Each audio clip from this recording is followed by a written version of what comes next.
Invocaciones iniciales.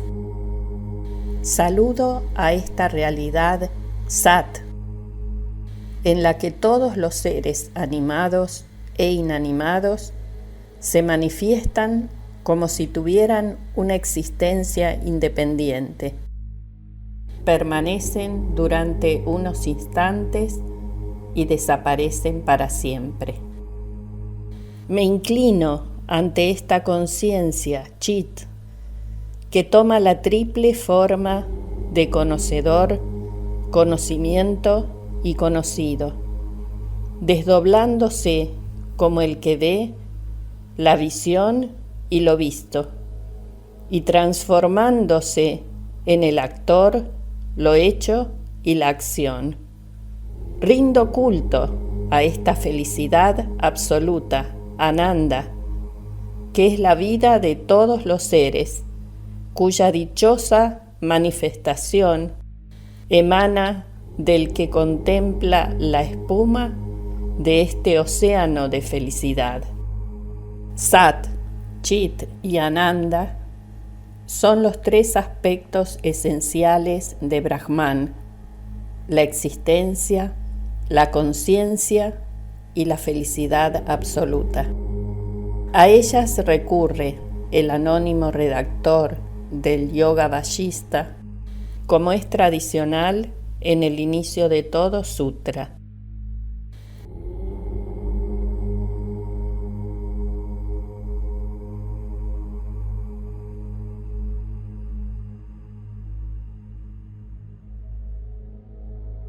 Libro 6, Nirvana Kanda, sobre la liberación. 18ª parte.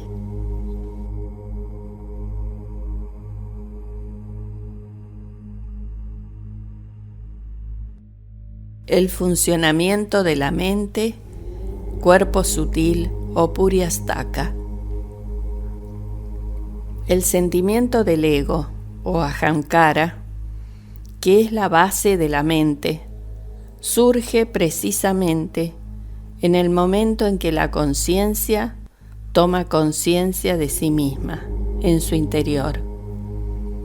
Con el menor pensamiento, este sentimiento del ego, que no es otra cosa que conciencia, se derrumba como una roca por la pendiente de una montaña.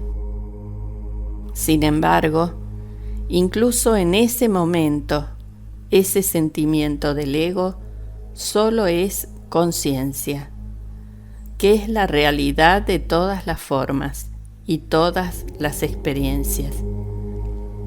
El movimiento del aire vital o prana produce una representación en el interior y un objeto que parece estar en el exterior. Pero la experiencia de la representación es la conciencia pura. El prana, aparentemente inerte, de la sensación táctil, que llamamos sparsha, entra en contacto con su objeto y aparece el sentido del tacto. Pero la conciencia de la sensación táctil solo es conciencia pura. También es el prana el que permite a la nariz oler los aromas que son modificaciones de esa misma energía. Pero la conciencia del olor es conciencia pura. Si la mente no está unida al sentido del oído, no es posible oír. También es la conciencia pura la que experiencia el sonido. La acción surge del pensamiento. El pensamiento es la función de la mente y la mente es conciencia condicionada, pero la conciencia, de hecho, es incondicionada.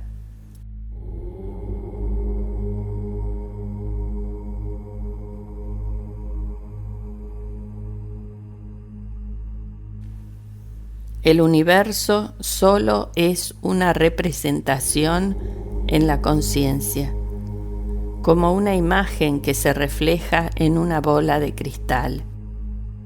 Pero la conciencia no está condicionada por esa reflexión. El jiva es el vehículo de la conciencia. El sentimiento del ego, ahamkara, es el vehículo del jiva. La inteligencia, buddhi, el vehículo del sentimiento del ego. Los pensamientos, manas, el vehículo de la inteligencia. El prana, el vehículo de los pensamientos. Los sentidos, indriya, el vehículo del prana. El cuerpo, el vehículo de los sentidos. Y el vehículo del cuerpo es el movimiento, la acción, el karma. Cuando funciona el prana, la mente actúa, porque el prana es el vehículo de la mente. Pero cuando la mente se hunde en el corazón, hridayan, el prana deja de moverse. Y cuando el prana no se mueve, la mente alcanza el estado de quietud. Es decir, no produce ese reflejo de la conciencia que pone en marcha el mundo y el jiva. Mientras se mueve el prana, la mente continúa actuando, como un jinete se mueve mientras su caballo está en marcha. La reflexión de la conciencia en sí misma se conoce como Puriyastaka.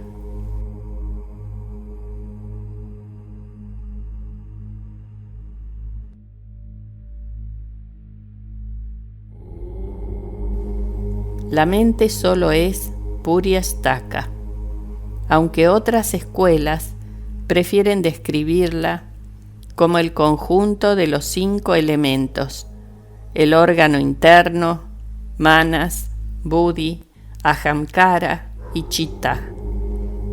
El prana, los sentidos del movimiento o karmendriya, los sentidos del conocimiento o jnanendriya, la ignorancia, el deseo y el karma. También se conoce como linga sharira o el cuerpo sutil, puesto que todo esto surge de la conciencia, existe en la conciencia y se disuelve en la conciencia. La única realidad es la propia conciencia. El cuerpo es una masa inerte, movida por la mente y el prana. Igual que un trozo de hierro se mueve en presencia de un imán, el jiva se mueve en presencia de la conciencia omnipresente e infinita. El cuerpo inerte se pone en marcha por la conciencia cuando ésta se identifica con la energía vital, prana.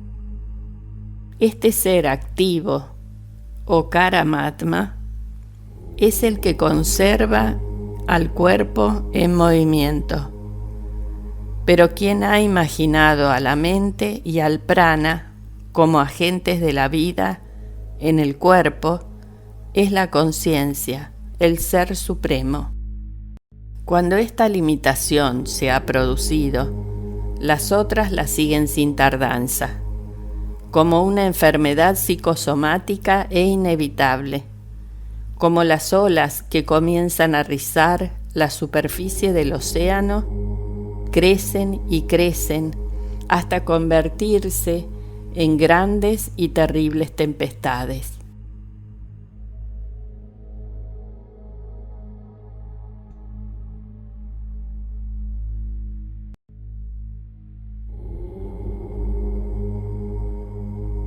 La conciencia, al perder el conocimiento de sí misma, se convierte en un jiva limitado y vulnerable. Actuando bajo el pesado velo de la ignorancia, es incapaz de reconocer el daño que se está infligiendo a sí misma.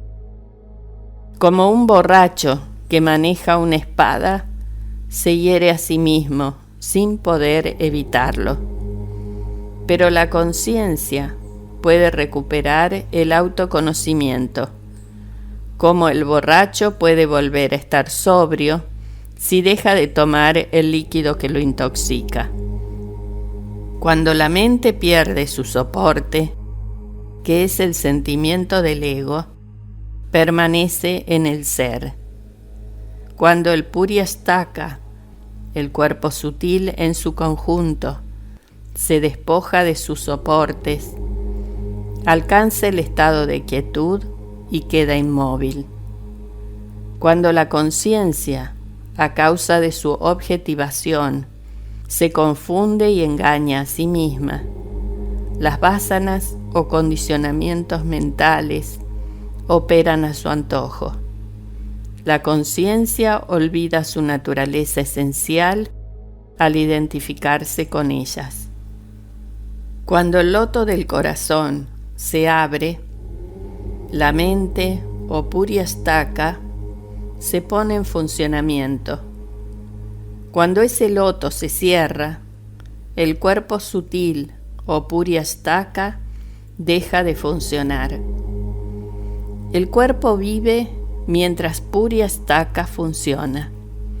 Cuando deja de moverse, el cuerpo muere.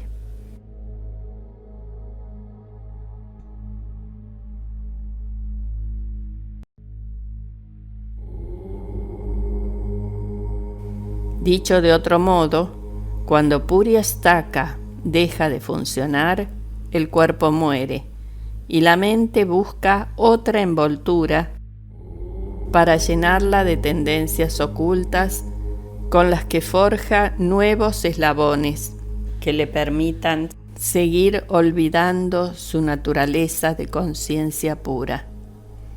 Los cuerpos son ocupados y abandonados por el Jiva como los árboles retoñan nuevas hojas, librándose de las antiguas. Los hombres sabios no permiten ninguna acumulación de vásanas que faciliten esos cambios. En ese momento, Vallista preguntó de nuevo al Señor: ¿cómo puede cesar esa falsa dualidad de la conciencia fortalecida por siglos de confirmación? El Señor respondió: sobre la cesación de la mente. Puesto que la conciencia está presente en todo momento y en todas partes, la dualidad es absurda e imposible. El concepto de uno surge del concepto de dos y viceversa. Cuando la dualidad se comprende como diversidad de la conciencia, se ve como conciencia y nada más. Entonces el efecto y la causa son una y la misma cosa, indivisible, perfecta.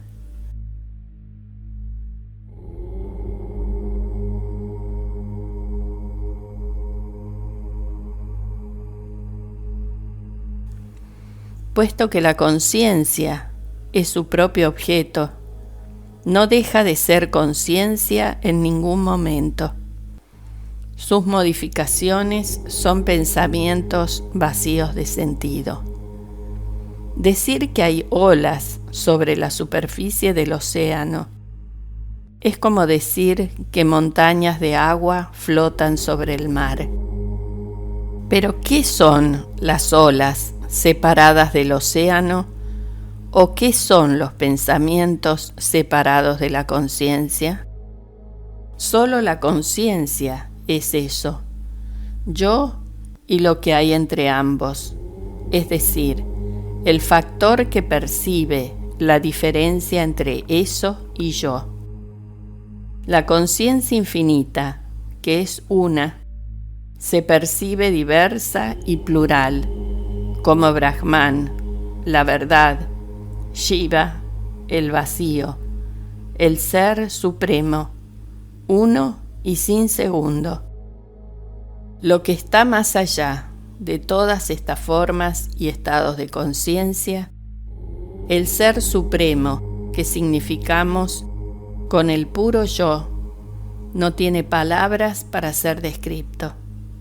Lo que se percibe en el mundo como diverso es en sí mismo indivisible. Cuando esta conciencia se cubre con una reflexión o representación secundaria, percibe la dualidad y se siente atada a esa ignorante imaginación.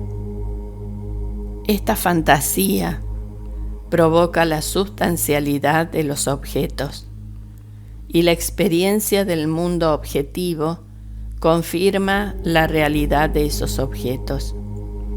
El sentimiento del ego va ganando credibilidad a medida que se reafirma en su papel de agente, karta, de las acciones y experienciador, bhokta, de las percepciones.